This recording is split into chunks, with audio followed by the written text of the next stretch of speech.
ఇప్పటి వరకు బండి సాయి భగీరథ్ మే 16వ తారీఖు నాడు అరెస్ట్ అయ్యారు.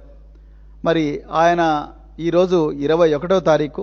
ఇంతవరకు మరి బండి సాయి భగీరథ్ గారిని మరి ఆయనను చెర్లపల్లి జైలు నుంచి పోలీసు కస్టడీకి సైబరాబాద్ పోలీసులు కోరలేదు.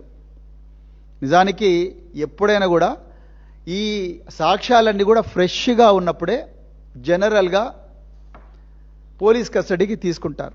ఇంకా టైం ఉంది పోలీస్ కస్టడీకి, ఎందుకంటే 15 రోజుల లోపల ఎప్పుడైనా తీసుకోవచ్చు. 60 రోజుల లోపల ఎప్పుడైనా పోలీస్ కస్టడీకి తీసుకోవచ్చు. కానీ 15 రోజుల కన్నా ఎక్కువగా పోలీస్ కస్టడీకి ఇవ్వరు, ఏ న్యాయ వ్యవస్థ కూడా ఇవ్వదు. కానీ మీరు ఎప్పుడు పోలీస్ కస్టడీకి తీసుకుంటారనేది అందరూ 1000 కళ్ళతో ఎదురు చూస్తున్నారు. కానీ ఇప్పుడు మీరు చేస్తున్న కామెంట్స్, మీ ఎంపీలు చేస్తున్న కామెంట్స్, అదేవిధంగా బీజేపీ నాయకులు, మరి ముఖ్యంగా పైడి రాకేష్ రెడ్డి లాంటి వాళ్ళు, అదేవిధంగా బండి సంజయ్ గారు మళ్ళీ మీడియాకు వచ్చి చేస్తున్న కామెంట్స్, ఆ కుటుంబాన్ని బెదిరిస్తున్న తీరు చూస్తే మాత్రం ఈ కేసులో ఈ అమ్మాయికి న్యాయం జరుగుతున్న నమ్మకం రోజు రోజుకు సన్నగిల్లుతున్నది.